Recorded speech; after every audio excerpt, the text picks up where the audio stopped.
Hello, everyone. Welcome in. Hello.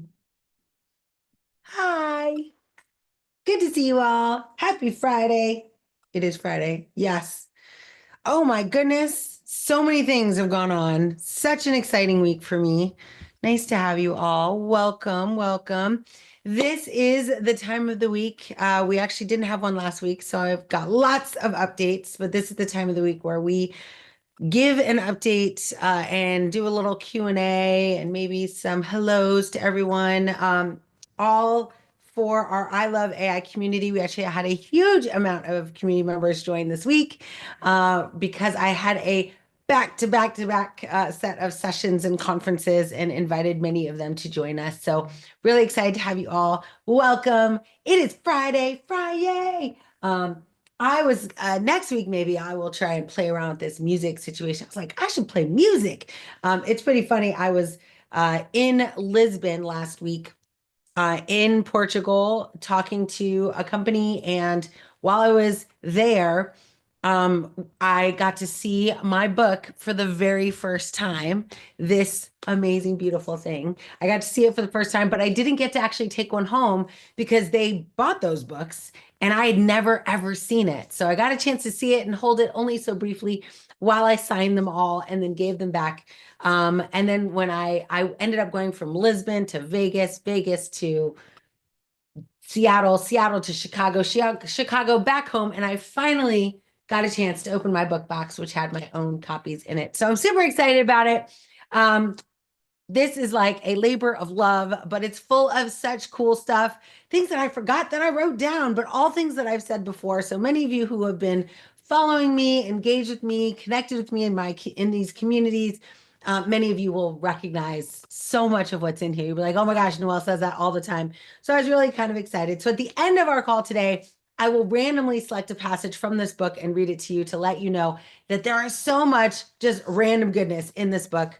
But we'll save that for the end unless I forget. But let's save that for the end. But yeah, it's super cool. It's beautiful. It's pretty. I'm just so excited. But yeah, it's pretty exciting. So April 1st is when it finally launches. So these books are like the trial version. I have quite a few in here. Um, so I have a few here. So now I get to, I know it's funny because people on my leaderboards in my community probably already bought this book. But I'm excited because I have a chance to give some of them away and share some of them with you. But most importantly, get a chance to actually give this book to people or have people get access to this book who would never have heard me on a stage or on a LinkedIn or a live broadcast of any kind. So I'm very excited about it, and I can't wait to talk to you more. But let me give you a whirlwind tour through where I have been and things that I have had a chance to do and talk about. It's been very exciting, and we've got some really cool things that are lined up for even next week. So we'll talk about that as well. Yeah, I had a whirlwind tour. So last week it started on my birthday. I don't know if I got a chance to talk to y'all on my birthday, but some of you messaged me. So thank you for all of that. And on my birthday, which was Sunday, the 16th last week, Sunday night, we ended up on a flight headed to Lisbon in order to spend a couple days there and speak to the Boston Consulting Group. And I mean, it's, I don't know. Sometimes you get in front of an audience and they're like your people, like they know you, they get your jokes. Like it was one of the best events I've ever been at because they were so aligned with the things the pain I've been through and the complications and limitations and just so much of my story resonated with them. So that was a true delight. And I got a chance to meet with them, but also to just experience kind of, camaraderie and community and coming together. And some companies have deprioritized this as, whatever you want to call it, contraction of the economy or perceived, reductions that are necessary. And they end up cutting out these opportunities that we used to have to get together in real life and meet the people that we work with every day. And I find it so valuable, in fact, I have committed to getting our community together. But before I go into that, I always like to introduce you, of course, if you are new to this or if you're catching this live and you are not in the Zoom room with me. This is the I Love AI community. We do this call every Friday, sometimes on a Monday, but every Friday in order to catch up on all things that I'm experiencing in the world of AI through my clients, through my business, and through my role as an MVP for Microsoft and on the board of many different startups, stealth nonprofits, and larger organizations. So through the lens of Noelle's experience, you get to learn kind of how I'm personally pushing the edge of technology, of artificial intelligence, and how I'm seeing it actually implemented and where the biggest needles are moving. So that is the goal of this. We have some really cool stuff that we did this week. I'm going to show you in just a second. But this community, it's a free community. Anyone can join. The easiest way to join us is just to go to noelle.ai and you will see an option to join our free community. I Love AI. And we have calls every Friday, so a chance for you to ask questions. If you join the community, you'll get access to our calendar, and on the calendar is a Zoom link, and you join the Zoom call, and then you get to ask any questions you want. So if you are here on the call and you do have questions, don't forget to use the Q&A. Also, a great chance. I mean, my favorite part about getting on a call every single week is just a chance to connect with each other, a chance to connect with each other, to have a conversation, to even maybe connect offline. So many of the people that met through this community end up collaborating together. We have hiring managers that hire people from our community. We have people who end up going to work for, have relationships or, professional relationships with people that they meet through this community. And they're like, oh my gosh, I saw you, on a call on Friday, and then they end up being at an event together. So it's a really great opportunity to connect, not just to me, but to everyone in this community. We're all kind of on the same journey of learning, using, implementing, and scaling AI, specifically responsible AI. And so, of course, my book, Scaling Responsible AI, now that it's out, thank goodness, now that it's out, I get a chance to really reform a lot of our content around the concepts in the book. These are all of my frameworks that I've come up with, all of the questions I've come to ask myself at the end of every chapter. There's a set of reflection questions that that I go through myself. Like, I'm a very kind of intuitive, reflective person. So whenever I do anything, I kind of think through, how might I have done this differently? How do I wish I would have done it from the beginning? And then I use that to form the work that I'll do in my next project. And so these are, 10 years in the making. So a lot of them are very refined, very successful, consistently delivering value types of exercises. So I encourage you, as you get your copy next week. So those will start shipping on Tuesday, the 1st of April. So I personally pre-ordered my own book. So I would understand the customer experience. So I think I get it on like Tuesday or Wednesday. So I'm looking forward to that for you all. But oh my gosh, it's just so much fun. So we right now have in the AI leadership or in the I Love AI community, we have a free course, the AI leadership masterclass, which basically is a 5-module course that teaches you the basics of artificial intelligence and responsible AI. I'm very proud of that series because I broke it down in a way that I wish someone had broken it down to me 10, 15 years ago to make it accessible to me. Like, oh, I get it now, as opposed to sometimes I hop on these, classes, or I get into a room where they're teaching these concepts and it's just either extremely boring or just not practical. Like, I can't figure out, like, okay, I get what you're saying with this, like, you know, this algorithm that you're saying, but like, what is that good for? Like, I was that trouble child in middle school, right? When they started talking about advanced mathematics, and I'm like, okay, I get it. But like, do I have to learn this? Like, do I need to know this in order to do something valuable in the world? Like, I was the one who was like, is this going to be useful to me? And if it's not, I'm not sure I want to learn it. And so I really appreciate the practical and pragmatic approach that I intentionally took in creating both the content for our free community as well as our paid. For those of you who bought the book, and that means if you bought it in any form on Amazon, if you bought it like this, if you are in the I Love AI community and you purchased the book, you should have also gotten access to our on-demand bot builder course. And some of you have taken that bot builder course with me. It's one of our most successful workshops that we deliver at the AI Leadership Institute, but I recorded it on demand in studio, and it's $647 typically on our website. But for those of you who bought the book, as a thank you for investing in that book, investing in me, and hopefully taking the time to write a positive review at some point, as a thank you, I am also giving you access to that on that Bot Builder Bootcamp on demand course. And I've gotten good reviews from it. So like people are like, oh my gosh, I listened to the whole thing. It's like about 5 hours of content. It is full of like all my best stuff, good stuff. But it does require you, when things are on demand, as you well know, it does require you to actually like stay focused and do the work. I'm not there. Normally we do this in a classroom setting.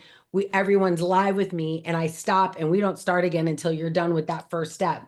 In an on-demand class, you can kind of burn through all of it and never do a thing. But we believe heavily, like the ethos of AI Leadership Institute, of the I Love AI community, is we learn by doing, right? That we show versus tell, that we're doers, not talkers. So, try to shed that part of you that's like, I watched the video, it's good, and actually build an AI system. So in this bot builder course, you'll build an AI system end to end in less than 4 hours. You'll learn how I characterize safe and responsible AI systems. It's called an AI safety system. There are 4 different levels of it. You'll also see my perspectives on prompt engineering, the 5 Ps of prompt engineering, how to use the system prompt to secure your model so that people can't easily break it. All of these things, zero code or you don't have to code. You don't have to even really be that technical. The most important quality in people that learn this skill is actually your ability to have clarity of thought, to understand what you're trying to do, to have a vested interest in who you're trying to serve with the solution that you're building. And it's a great exercise. So if you bought the book in any form, whether it's online, if you bought the Kindle version, which is now available, by the way, I bought it right away as soon as it came out. In 6 weeks, the audio version will be releasing. I will not be the voice. I know. I wanted to be the voice of my own audiobook, but they told me that it's highly time intensive and like rigorous, and I have to like go into studio every day for months, and I obviously with my schedule can't do that. So there will be a SAG-AFTRA or whatever they're called, actor who will be portraying this content, and let's hope it's at least a woman. But I don't know. I'm presuming it's in progress right now, but it's really exciting. So 6 weeks after our launch, we'll see an audiobook come to market. And I, of course, will buy that too, support myself, and listen to it. And hopefully it will be great. But that being said, a lot of what we're doing inside the AI Leadership Institute and inside the I Love AI community will be shifting just slightly to model what's in the book so that you can get this book and then have a guided, live, learn by doing opportunity to kind of implement what you've learned. I do think every project should be built responsibly, and I don't think responsibility is a checklist you follow or confetti you sprinkle on at the end. It is a way of being, a way of thinking, a way of attacking a problem, a way of solving a problem that is holistic, that is inclusive, that is, I have a shirt, not this one, but I have a shirt that says inclusion inspires innovation. And it really is a way of thinking. When you start a project, you instantly notice who's in the room. You instantly notice that you've got gaps in your understanding of what good looks like. And so the more people you bring in, the more diverse perspectives you bring in, the better your solutions will be. So that is exactly, so you'll see those changes coming. I do encourage you, if you are in the I Love AI community, to just consider, we do have a 7-day free trial in the AI Leadership Institute. Every month we do a live learning lab. This month we will be doing my favorite new word. I will be doing this on Monday, actually, but we'll be doing a live learning lab, meaning fingers on keyboard, vibe coding. And so vibe coding is a term that's used to represent the vibe you got to get in from a conversational perspective to have a machine write software for you, build software for you. This isn't about writing code. This isn't about asking a machine to build you scaffolding code. It's literally using your voice to generate a software product that you can then deploy. And so we're going to do a live learning lab in the middle of April to celebrate the ability for you to do that and the fact that it's called vibe coding. And I am totally all about the vibe. Like, could not be a better time. So we're going to leverage a couple of different tools to do that. Of course, I want you, if you've never been in, if you've never used VS Code, if you've never used GitHub Copilot, I do want to give you experience doing that, even if you're not technical, even if you never thought you would do that. It is a cool skill and it's super, I don't know, I feel like it's a huge confidence builder. But the other thing, of course, is actually leveraging a product that allows you to build software with your voice. And that is, I mean, you will see. Like we're going to come up, I'm going to give you a couple use cases that you can build for, but if you have your own, you're going to be able to just kind of go crazy with it. And it's going to be incredible and really, really fun. All right, but nice to see you all. If you're in the chat and you would like to say hi, please don't hesitate to do it. Alonzo's in the house. What's up, Andrea? Thank you. And Sherry's here. Woohoo. Oh, awesome. I'm gonna have to go check out your LinkedIn post, Sherry. Thank you for that. So great to see you all and really great to have you here. Happy Friday. So just to give you a whirlwind tour, I was in Lisbon. After that, I went to Vegas. It was very cool in Vegas. I was only there a couple days, but the day that I was there, I got to see Ryan Reynolds live, which was very cool. I don't even know. I'm like drawing a blank on like the movie. Oh, the Wolverine and Deadpool. So I've never seen Deadpool. I always was like, it's too graphic for me. I can't watch it. And then I heard him on stage and he was talking and I was so like, it was very cool to hear him just kind of personally talking about his journey and what he values. And then my husband turns to me and he's like, yeah, that's exactly what he sounds like in Deadpool. And I was like, oh, why might I like it then? And so I ended up going and watching Deadpool 3. I didn't watch the earlier ones, but I'll probably go back now and watch it because it wasn't nearly as graphic as I in my mind had made it up to be. But it was really cool to see. So I saw Ryan Reynolds. He spoke about like all of his entrepreneurial journey and vision and the fact that he's like tied into a lot of different things. And much of it is about storytelling and how deeply interested and vested he is in the concept of storytelling, which I am as well. It was super inspiring. Like I left there, thinking to myself, like, it's okay to just want to do what I do. Because sometimes I get feedback where people are funny sometimes. They will come to me and I get on stage and I absolutely, from the bottom of my heart, love sharing in story how I've built these systems, right? The work I did at Alexa, the nonsense I went through at Alexa, the craziness that happened at Microsoft, the models that worked, the ones that didn't, how we had to like politically vie to get certain things to happen, how responsible AI was not like an embodied principle until the team was created, which now I'm a huge fan of that team. And I'm like, I love you all. But that wasn't always how it was. And so I like telling those stories and reminding people that at the end of the day, every AI system was built by a human and that those humans are like everybody else. They make mistakes, they underestimate, they don't know what they don't know. And in those rooms, big decisions are made about like who these models are going to serve and who the customers are going to be. And so hearing him say like that, the person who tells those stories is incredibly important. And he talked about the fact that like now the as humans, humanity, society, we crave the opportunity to come together in person. That's why I do these lives, right? Like we come together in person and we like have like real connection. We talk to each other, we ask questions, but also these events, like you come together and there's very few experiences in the world where you come together and like have a shared experience. So for me, when I get on stage, it's great. Like I get goosebumps just thinking about it when the whole audience busts out laughing about something that I said, or they all go at the same time. Like there's no feeling like that. Like when you're in a movie theater, right? And okay, I'll tell you something that's true about Noelle. Like I'm the clapper, though I'm the one at the end of the movie. This is why I haven't seen Deadpool probably because I didn't clap at the end of that one. But I'm the one at the end of these movies where I'm like, yes, good job.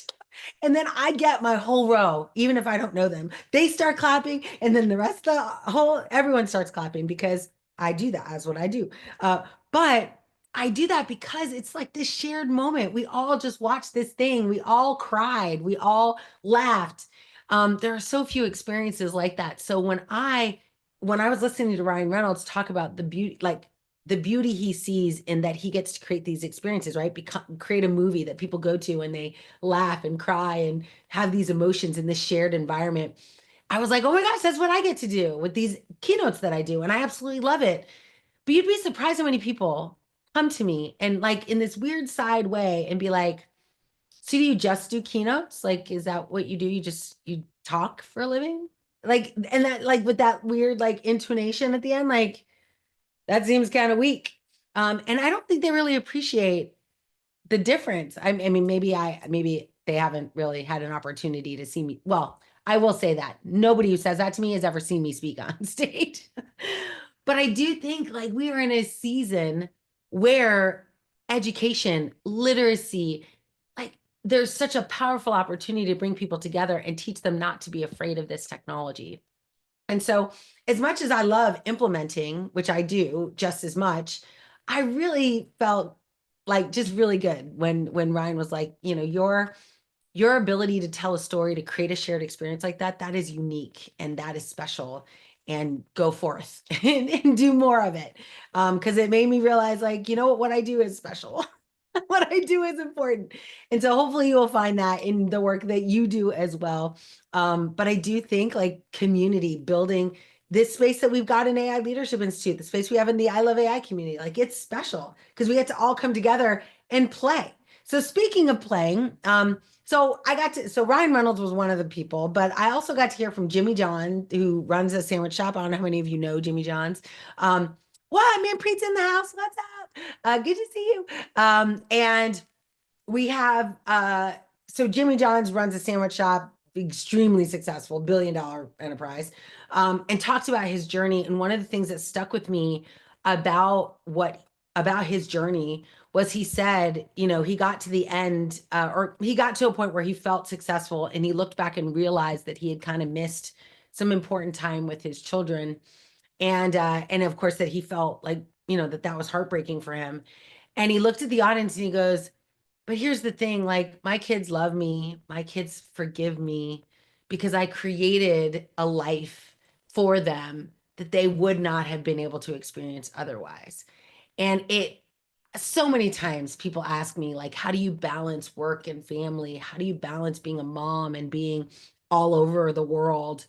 And I will say that when I'm home with my kids, I am the most present, like phone down, do not answer. Like people always, you know, they'll call me and be like, why didn't you answer? I'm like, if I'm with my children, they are the number one thing to me. So much so that my children have said to me, like, Mom, you're the most present mom of all the moms. You might not be here all the time, but when you're here, you're more present than moms who are around all the time. Like, you know, I'm intentional with my experience with them. I hang out with them, I play with them, I love them. But at the same time, I also, as many women and really just people, parents do, we have guilt when we are working really, really hard and not able to be there 100% for our children. But so when Jimmy John's was like, yeah, I realized I put everything into that business, but my kids on the other side, they, you know, they were grateful for that. They thanked me for that. They forgave me for not being there. And it made me very emotional because I was like, and one of my friends who is also in the audience, she's a entrepreneur. She runs nail salons in San Diego. She had to get up and walk out because she was so emotional. And it was because she was sitting there listening. You know, we were in this kind of VIP diamond experience where we got to meet with these people. And she walked out because her daughter was in the hotel sick and she didn't stay there. She came to meet with these people. And I get like, it's tough. It's tough. But it was cool to hear a perspective of like, if you do, you know, like if you do work that you're passionate about, that's driving towards a cause that's financially going to change the lived experience of everyone in your sphere of influence, like it'll work out. And so I usually don't give myself a hard time about working hard because that's who I am and I enjoy it and I love it. My dad is picking up boxes outside. Don't do that. Please don't do that. Don't touch that. Thank you. Leave it. Yeah. Okay. Oh my gosh. He's literally built like these boxes are huge. And anyway, if you know my dad, oh my gosh, oh my gosh. I'm gonna have to tell my dad, my Warren to go get him. Uh, please help my dad. Hopefully you won't hear Warren yell at my dad when he goes out there. Oh my gosh. Oh my gosh. I'm just watching my dad. Okay. So this is part of work-life harmony. Like, anyway, my dad is he's a 40-year-old in a 80-year-old body. So he thinks he can do all these things, but I'm sorry. I'm sorry. I know you want to help, but you can't help. That was very nerve-wracking. So anyway, as I was saying, the I mean, what was I saying? Anyway, these speakers were really good, but it's so true, especially no, I won't even say especially for women. As a woman, as a mom, I do feel like sometimes I feel bad, but I'm happy working. My kids know I'm happy working. Like, people are like, you should take time off. You should not work so much. I'm like, but what if I find pure joy in that? Like, what about that? What happens if I'm happy working and I'm happy being a mom? Like, what if I could do both?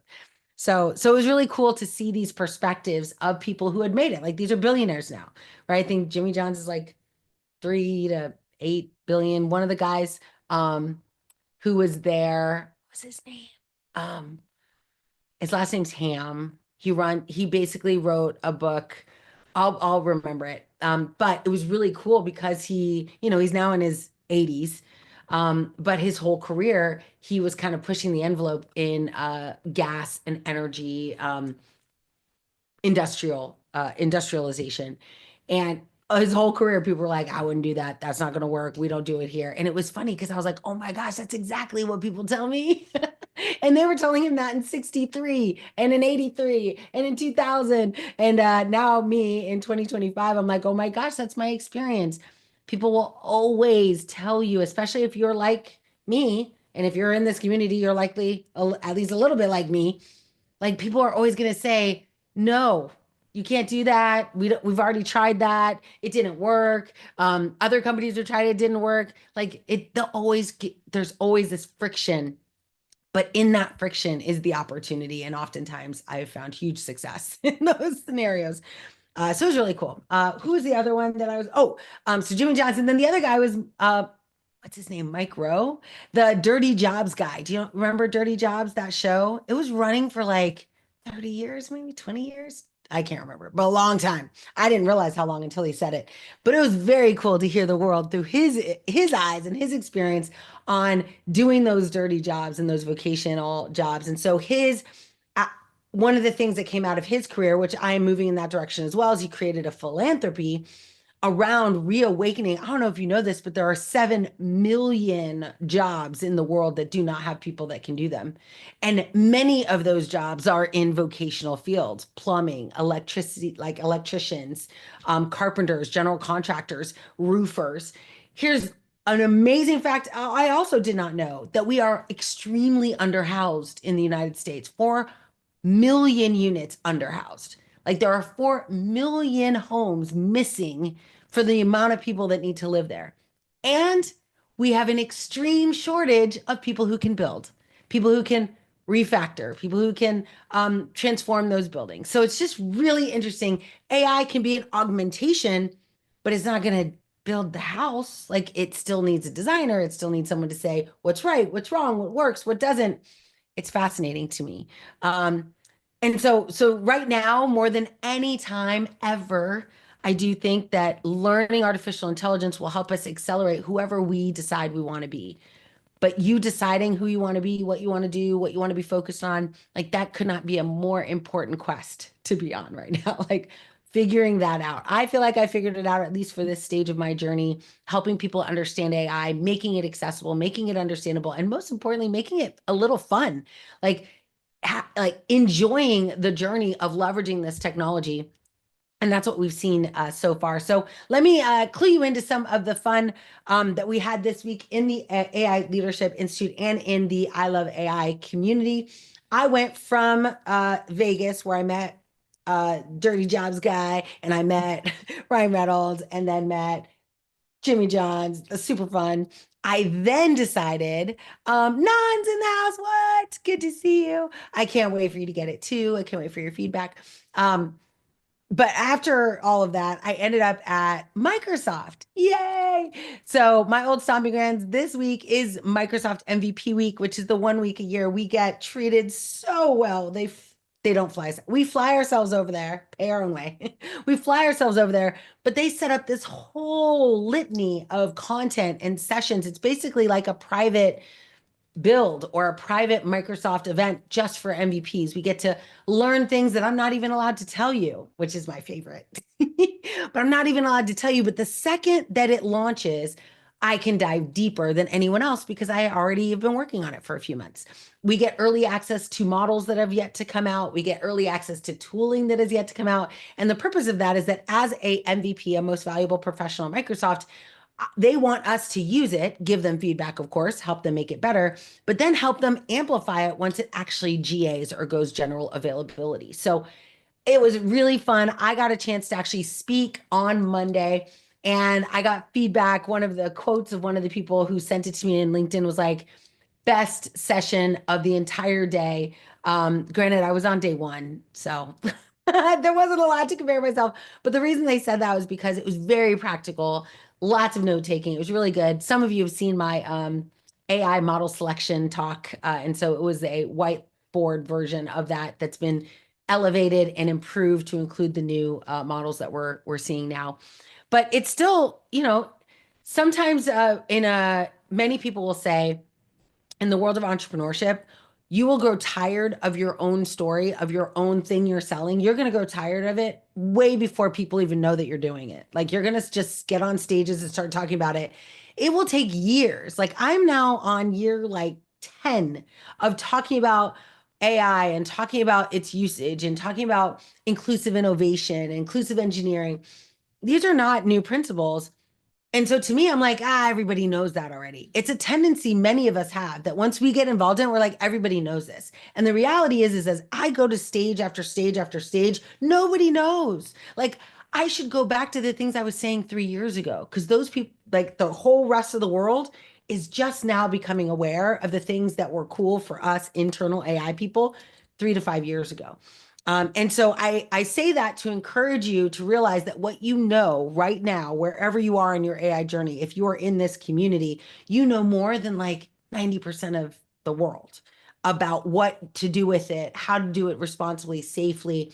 Um, so I just encourage you to use the knowledge you have to teach people what this could do, what it could be.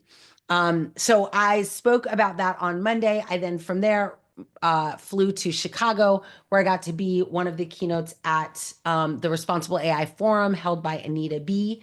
Anita B is the organization that is primarily, I'm going to try not to get in my own way here, but primarily built for women in technology to amplify women in technology. They run one of the largest women technical conferences. It's called Grace Hopper. 40,000 people, I think, were there last year. 40,000 women were there last year. They get about 35,000 call for papers submitted, and they choose like 100 or maybe 50 of those. So I got to speak there last year as part of a good friend of mine, Usha. She's an incredible architect. She works for IEEE SA, and she built a panel of incredible people and she invited me to be part of it. And I was like, okay. So I got to go and experience it. It's amazing. And so when the team asked me to come deliver this session, I got to do my keynote. And then I also, well, it was more like an interview. My keynote spread out into like a fireside chat. But then I also got to do my workshop and teach people in an hour how to build safe, responsible AI solutions. And it was a whirlwind tour, but it was really fun because a lot of people there, Anita B did give everyone who attended one of my books, which was really amazing as part of their experience. There were other authors there as well. So it was really fun time. But like I said, the questions people were asking me were the same questions I was answering 3 years ago, 5 years ago, 7 years ago. And sometimes I just forget. Like I get all caught up in the new, and I forget like half the world, more than half the world, is still figuring out day one. they're not at day 5 or 6 or 10 or 100 like we are. So I think it's really good to stay aware of that so that you don't, number one, don't overwhelm yourself and think you're behind, because that's how the world is, right? It wants you to think you're behind. It wants you to think that there's some kind of hustle that's necessary. Every time I get on a podcast, they're like, how do you keep up with the velocity? And I'm like, it depends on what you are chasing. I'm not chasing tools. I'm not chasing the newest tool to do a thing. When I get a new tool, I do the same thing I do in the older tools, right? Prompt engineering. Prompt engineering has not changed. Like it's still the art of clarity of thought, of identifying how you're going to measure success, of communicating through chain of thought prompting to get a model to do what you want. Like that hasn't really changed. Tools have changed, but the process to get a good result has been pretty consistent. So those are the things I encourage you, like as you feel overwhelmed, as you're like, more tools, that you kind of think, how do I have a little bit of fun with this? But also in everything that's changing, what's staying the same? Because it is in those things that stay the same that you'll find a lot of value. And of course, you have questions or comments or whatever, just hit the Q&A or raise your hand. I would love to hear from you all today. But I do want to, now that you've got a whirlwind tour of what my last 10 days looks like, I want to share with you what's happened in our community. So this week I did something fun. I'm going to go ahead and share my screen.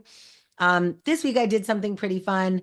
I decided to run a little challenge inside of our I Heart AI or I Love AI community. And that challenge, basically it was called Ready, Set, Prompt. So I'll open it up here. Oh my gosh. And oopsie.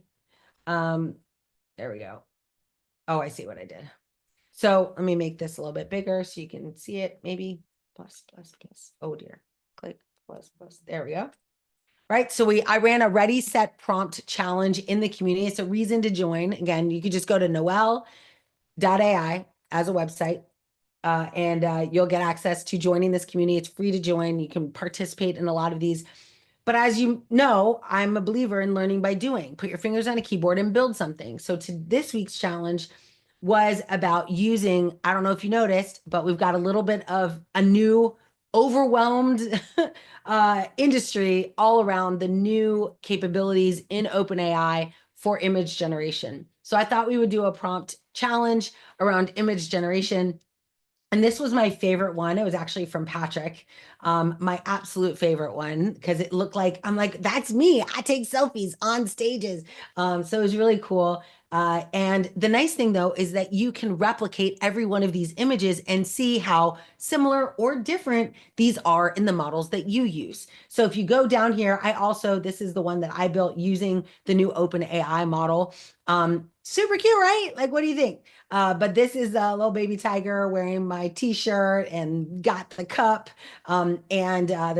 This looks like, it looks like a shadow box. I wasn't very clear with the prompt on what I wanted that to be, but now available. There's my book, super cute. But this is the kind of content that I generate for my clients. So I have a marketing agency, and it's gone through a couple different names, but the clients have always been the same. But back in the day when it was traditional marketing, it was called Geek Girl Marketing. And so I had hundreds of clients. It was a very successful business.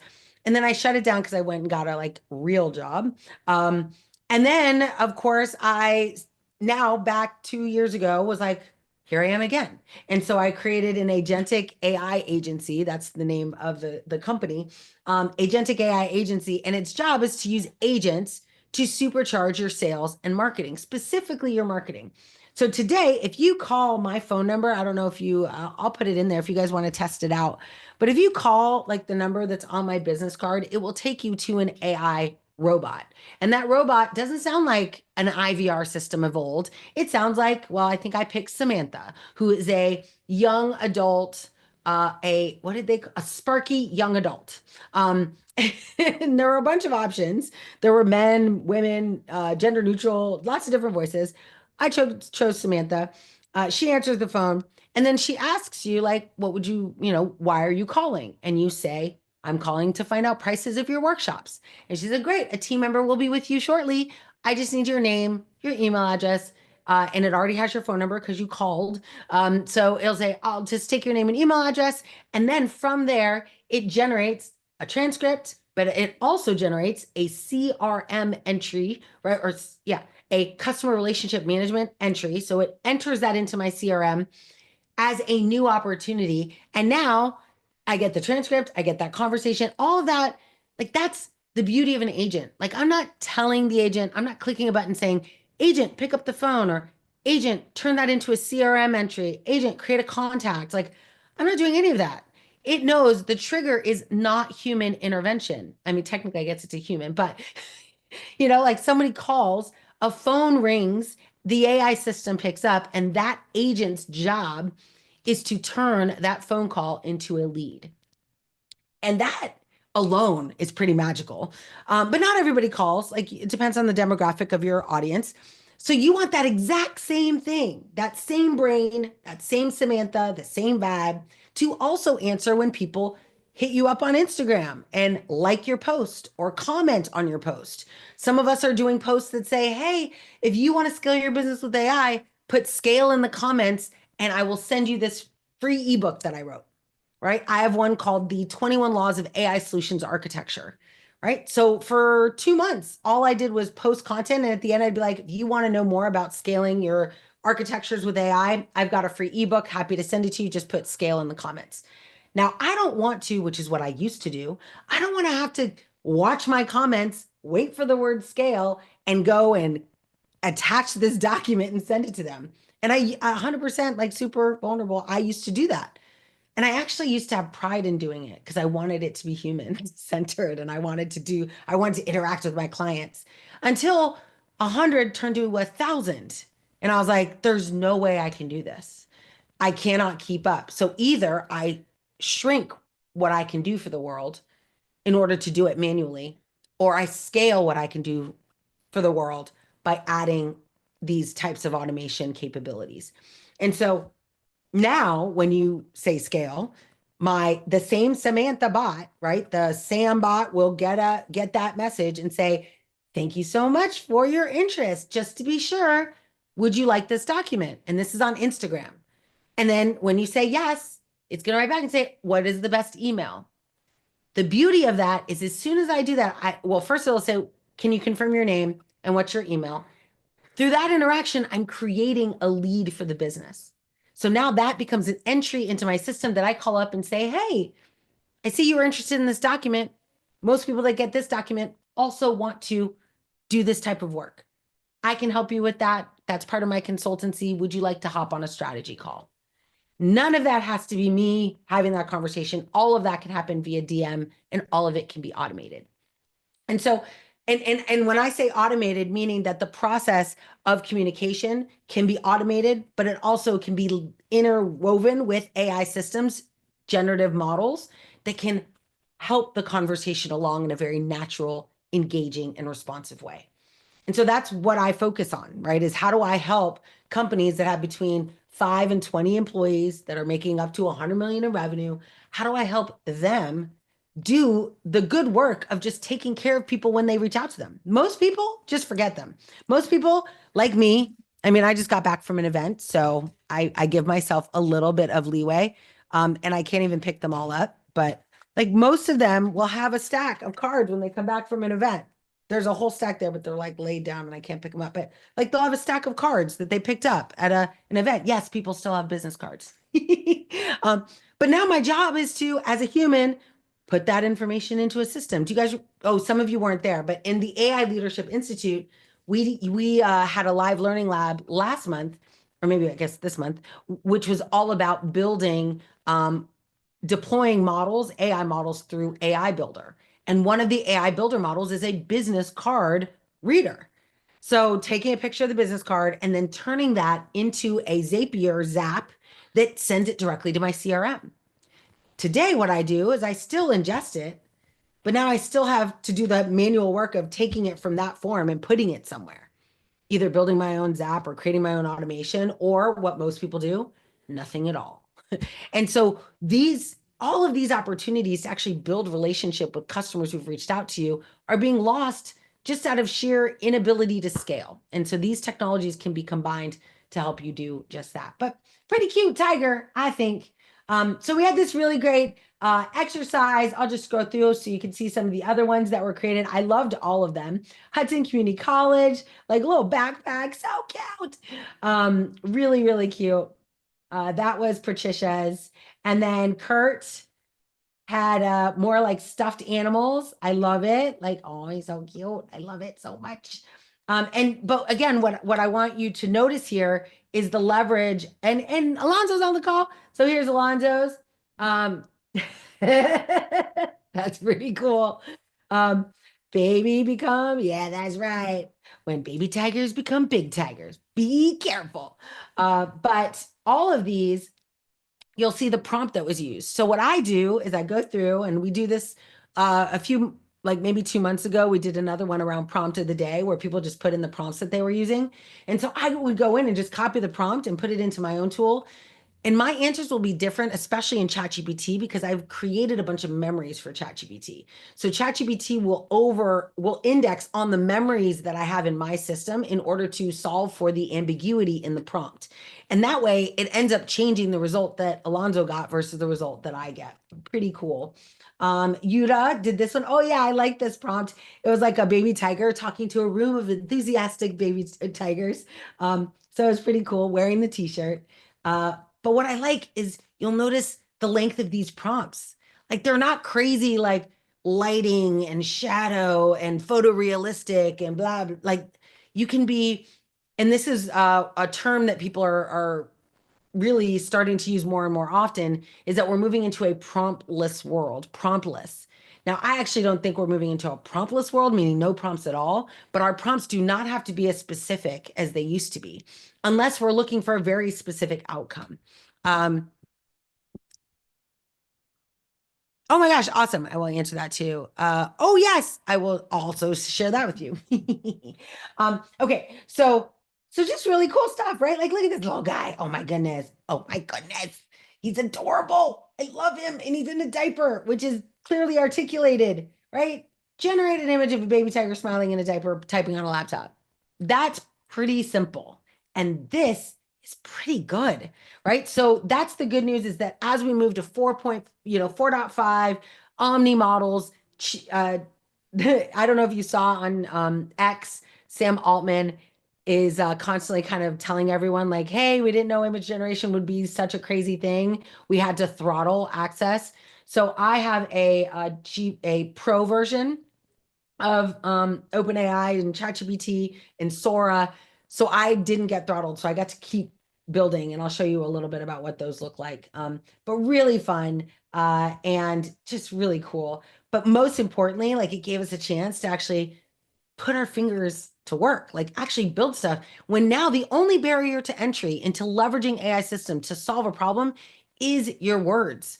And the better you get at using your words to solve these problems in the form of prompts and asking models to do stuff for you, the better you will be at this. Like you have to just continuously do it. That is the skill that you need to work on is how consistent can you be in interacting with a machine to get what you want in everything. So everything from emails you want to write to SMS, nurture sequences to supporting content creation, all of that. Like it's so important to just get in a habit of consistently and constantly interacting. I do want to give a shout out to Kurt. I don't know if he's here today, but he is starting a new job and he was nice enough to throw some love in our direction that being part of this community was a big part of his success. We've had multiple people in our community get jobs. Multiple people hire people from our community. And so it's just really good to be surrounded by people that kind of have the same vibe as you, that are on the same journey as you, that are optimistic and hopeful. And sometimes not every day we're that way, right? Not every day we're super high energy. Okay, maybe I am, but not every day do we feel like it. But when you're in these communities and we're doing these types of exercises, they help you remember like this is pretty cool time to be alive. They're pretty cool things that we can do. One of the main reasons why people upgrade to the AI Leadership Institute is that when you do that, you get access to my Microsoft tenant. So a lot of us, I mean, granted, we are still working through like authorization stuff, but 90% of people are able to get their account working and build with a platform that maybe they wouldn't be able to afford otherwise, right? We also have what's called the AI leadership platform, which is a platform of 15 models to help small business owners generate results. It does content creation and all of these types of things. So it goes along with our AI consultancy workshop that we did last year. But everything we do to help accelerate your success with AI, whether that's as a person looking for a new role in a job, in a corporate role, or maybe as a startup owner, or maybe even working in a startup. In any of those cases, your ability to learn this, absorb it, and learn it in a safe environment where you don't feel bad asking questions, I think that is a huge part of success. Anything else? Let's see. There's some good stuff in here. What was that? Oh, Joshua, I'm very interested. Snake oil, man. AI experts, 100%. So I struggle with this myself as an expert, as someone who's got years and years and years behind me. It can be a struggle when you find out that there are people that are getting, elevated from a brand perspective, from a voice perspective, to be influential to people, and they've never actually done a thing, right? Like they're new to it. They're maybe marketers at heart. It's hard for me. Now, I'm not like, I don't want you to take my business. I'm not worried about that. I'm a little bit worried though, because it hurts the trust with clients. Like clients, you listen to the wrong person who doesn't know what they're doing, you'll end up in trouble. And then I'm there to save you, but you're already hurt by then. I'd rather just fix you right from the beginning. So I do think there's a lot of people out there that are not learning by doing, that are not doers versus talkers. They're just talkers. So this is why I think it's really important for us to harness the skill. I try not to worry about anyone else, like from that perspective, but I do know what I want to do is I want to talk from experience. And that's what these types of exercises can do for you is you can say, oh yeah, I built these images. I created this outcome. So let me go ahead and share with you the results I got from Sora last night while I was playing around with these models. I think it's over here somewhere. Not there, maybe over here. There we go. So this, I just did this on the call with our AI Leadership Institute friends. But this is anyone, you know this guy? He did not read my book. He did not ever hold my book. But I put in a very simple prompt that was create an image of Mark Zuckerberg reading this book. And I passed in an image of my book. What do y'all think? Like, that's crazy. But this is just the beginning. So I'll take you through some of the media that I ended up building. So that's the Mark Zuckerberg post. These are my iterations on getting my baby tiger just the right level of fluffiness. And I was testing out, you remember text in image models? It's been a bit of a nightmare, right? Like models, like even GPT-4o was not good at text. Like it would manufacture, hallucinate what text would look like. So I just wanted to see what would happen if I created an ad that was 100% text. And it did pretty good. Like I was pretty happy with it. So I'm now really thinking and yeah, yeah, exactly. 100%. Like the whole hand situation. I actually don't think that's better. I'll show you an example in just a second. Um, but it is getting better. And it's even good enough that I would create ads for Facebook inside this tool, which I'm now starting to do for my clients. But here is an example. So this was the original that you can see here. It has like a whale and a seal. And this was a concerned, I think it was a dog, a fluffy white dog. So it was a fluffy white dog who was concerned about climate crisis. And so that's why this all existed. And I changed it all to Baby Tigers, I Love AI and my book. But this, yeah, right, Rick? Oh my gosh. Oh, it's good to see you. But 100%, totally a hold my beer moment. Like, hey, y'all been working on this for a long time. Hold on one second. It's been a great few days to really see the excitement right around this. Especially Rick would know, from your experience, in the whole journey of like the nonsense we had to do 2 years ago to even get image creation to work consistently. It was crazy. I mean, you wrote books on it. So this is pretty cool that we are now seeing simplified prompts, that these prompts become super prompts or meta prompts, and those meta prompts interpret what we're trying to do and match it. Now, the Sam Altman also said this week, he said that the OpenAI team was very intentional about the gallery, about putting in gallery prompts that you can use. So none of these I did by myself. All of them, I started with a prompt and optimized it. And again, if you're in the business of creating content for people like I am with marketing, like this becomes gold because I can wait and see if there's something else that I like and then just take that prompt and optimize it.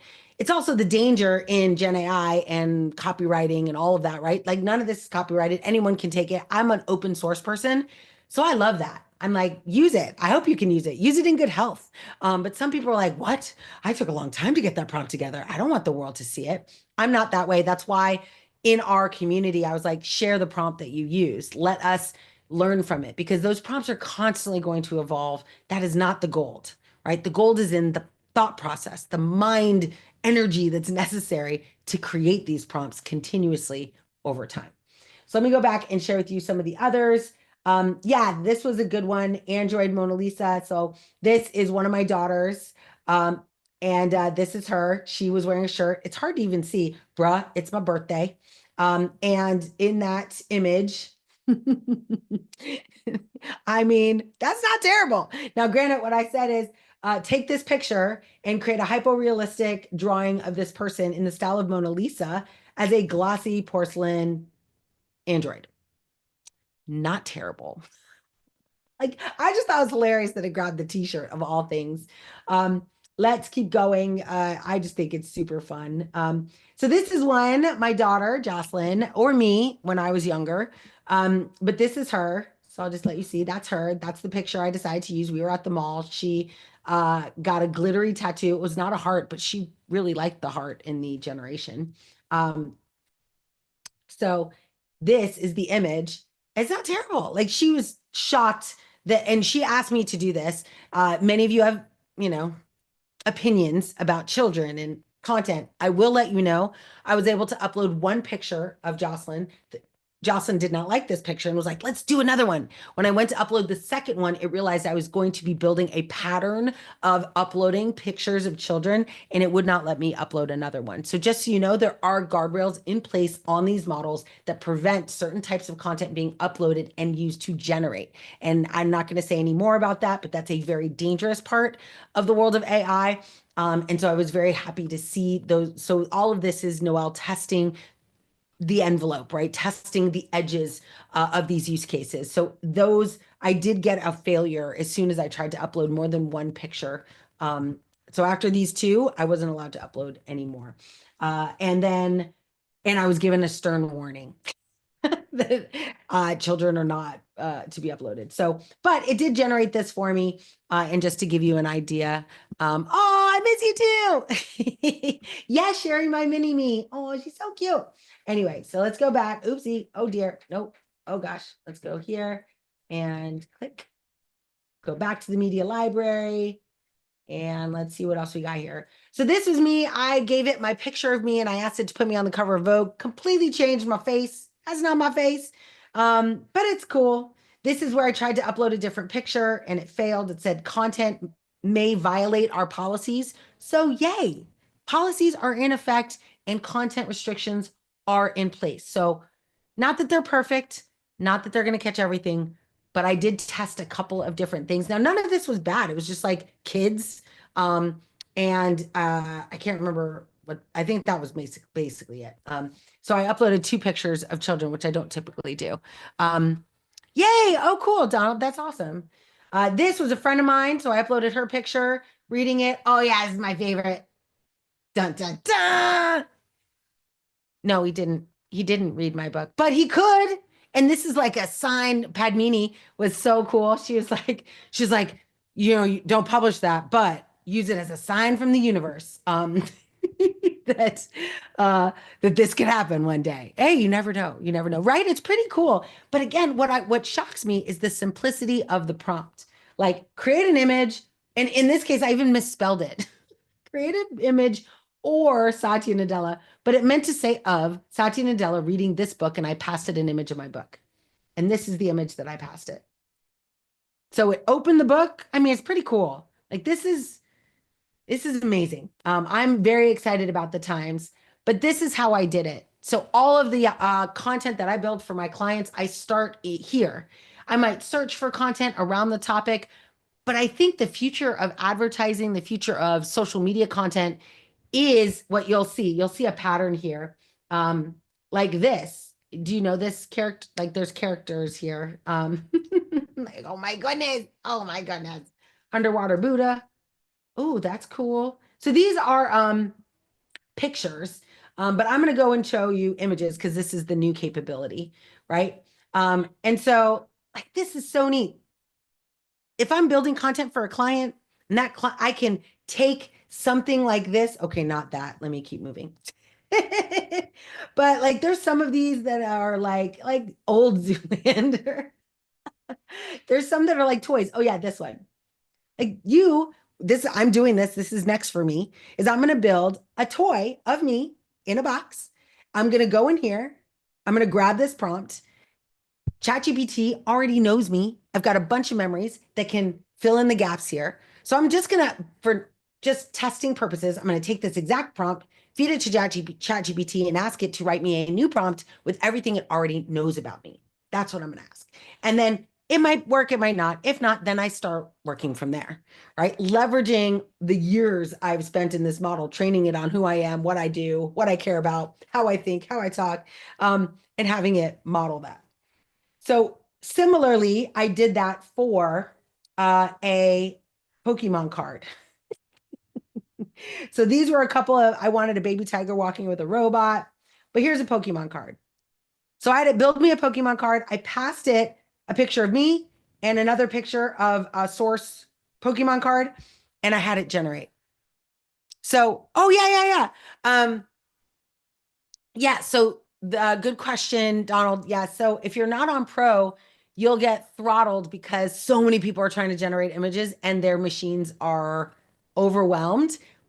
Really, what that means is that it's costing them so much money to generate this content for free that's not monetized. So they're throttling free servers and uh they are not throttling paid servers. They might even be throttling these a little bit. I don't generate like back to back to back. So I just have not seen or experienced that throttling. But Sam Altman, and I follow him on X. I'm not a huge fan of X or anything related to X, but Sam Altman posts like up to the minute updates, especially on service failures and challenges that they're having. And so it's pretty entertaining.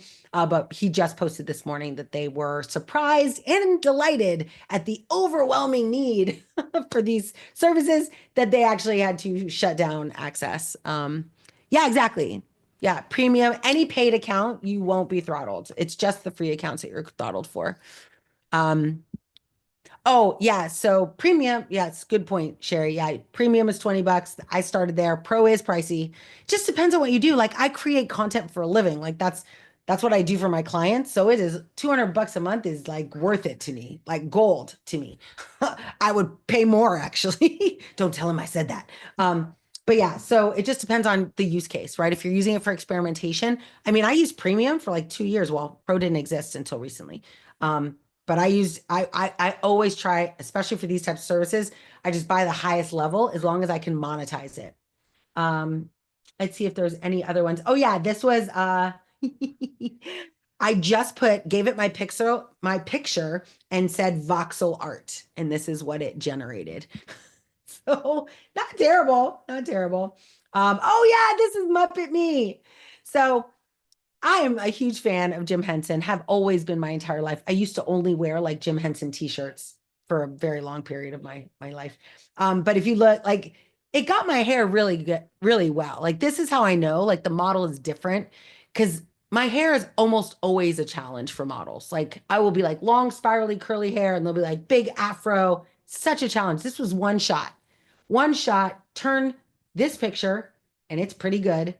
Turn this picture into a Muppet and it did pretty well.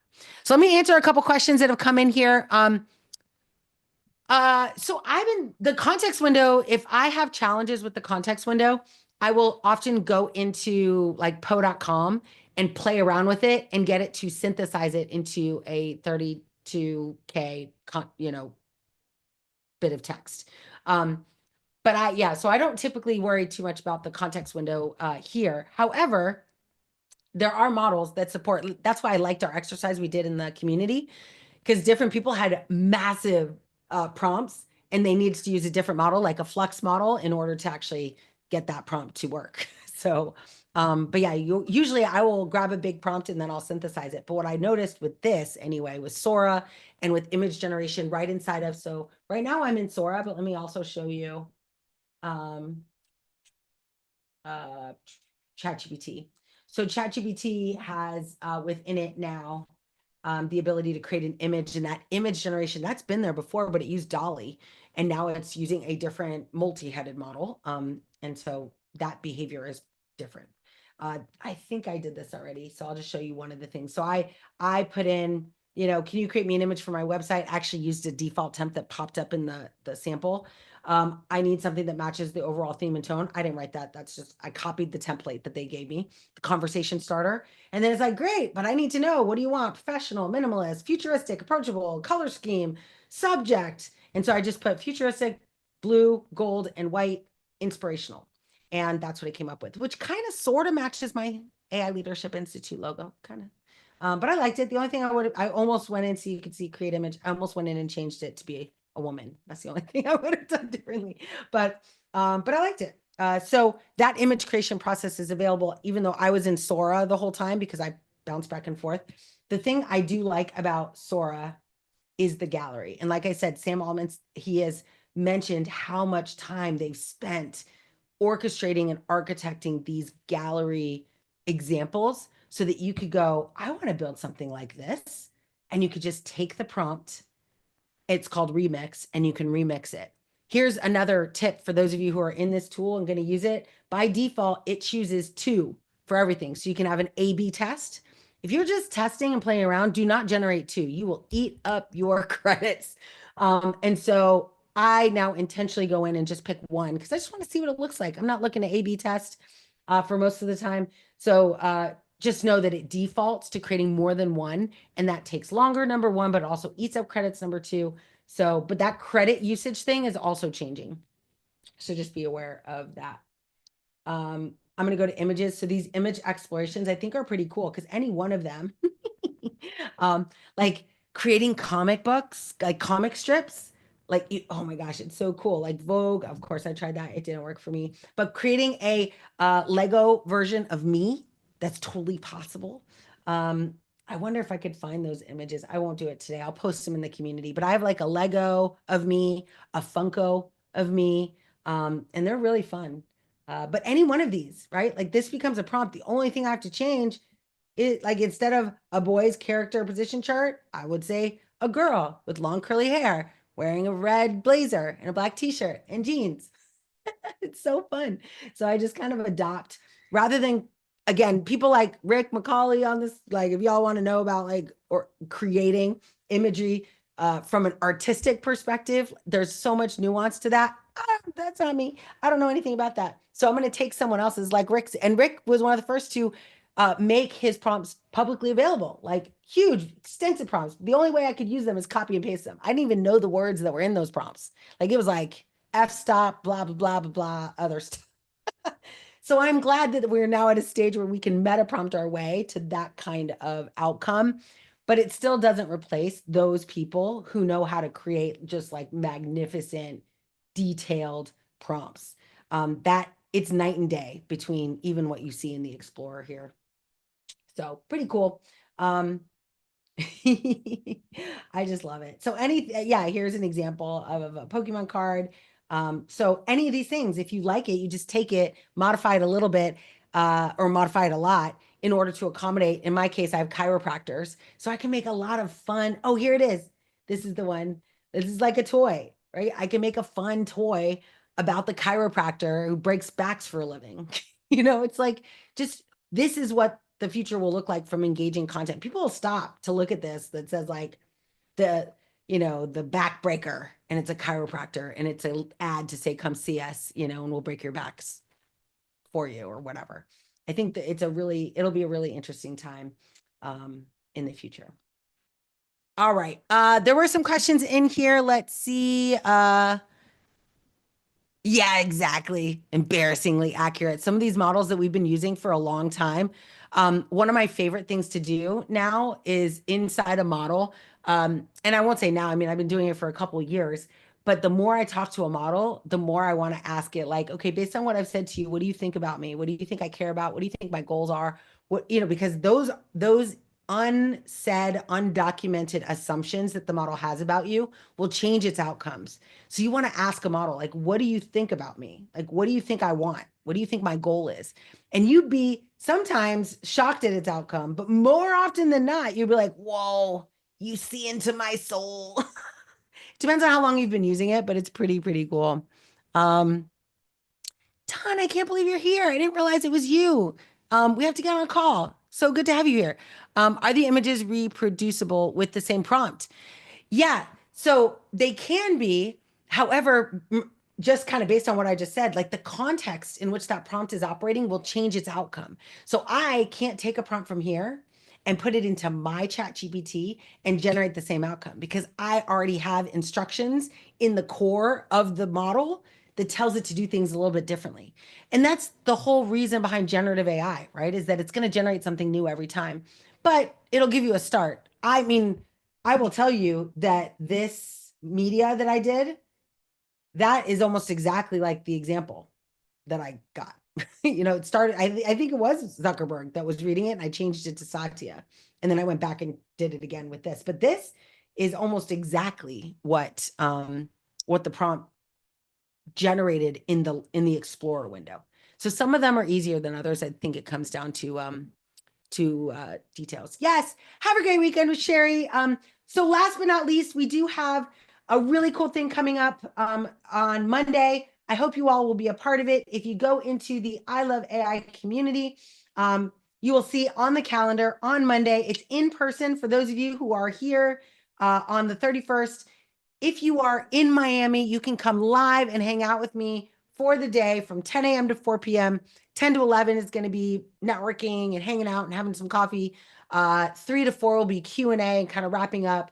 But 11 to 3 will be what's called the Global AI Bootcamp. This is a Microsoft sponsored bootcamp. We have a ton of content, a ton of labs that we're going to go through. We're going to talk about intro to agentic AI, intro to vibe coding, introduction to building models with no code that are not vibe coding, meaning building software with no code, but leveraging models in AI Builder. Some of these things, it's just in an introduction to these concepts because in the AI Leadership Lab, we actually do our live learning labs and build them together. But if you just want enough information to go do it yourself, that's the purpose of Monday, is that we're going to give you a bunch of do-it-yourself ideas on how to accelerate your understanding of these types of solutions. And then if you want help hands-on, you can come and join us in the AI Leadership Institute and actually get certified to use these technologies, or you can go do it yourself and use it in your own models. But the benefit, of course, of the Leadership Institute is that you get access to the software. So you don't have to provision your own Azure account. You don't have to provision your own Power Platform access and Copilot Studio and all of those types of things. You get that as part of your relationship with us. So that's coming. It is a link. I'm going to go ahead and copy this link, and I'm going to paste it into the chat. So that way, if you want, you can go and sign up, become a part of it if you're not already. And I will click on this link so you can see it. The Global AI Community, I host the Miami Fort Lauderdale chapter. I am the organizer for that chapter. It is an incredibly cool group. We're mostly MVPs at Microsoft, but not all of us. You are welcome. If you find out that there is not one of these in your city, you can become an organizer yourself. Many of the people in the AI Leadership Institute, those members I've partnered with for them to create their own chapters. So I encourage you to do that if you want to. But this is the event. It is going to be at Miami-Dade College, which is our local college here in Miami, Fort Lauderdale area. It'll be at the AI Center, and it's going to be super fun. So we'll be coming to you live on Zoom. So that's why you have to register, because when you register, you'll get the Zoom link. If not, you will not be able to play.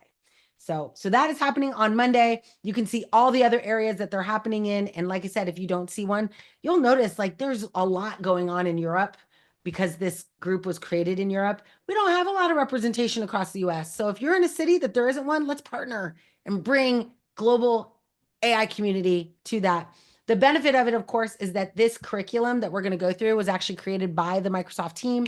So we're going to leverage that. And of course, I'll be doing the keynote, but there's like a video, there's a series of boot camp exercises that you'll get to do. There's a participant worksheet that you'll get, or a set of worksheets that you're going to get. So it'll be fun. And most importantly, you get a badge saying that you did it. And that badge is coveted. There is only people who attend get one, and they are specific per city. So if you go to all of the ones, you can actually get badges across all the cities. I just did one for Sydney, and they sent me a sticker.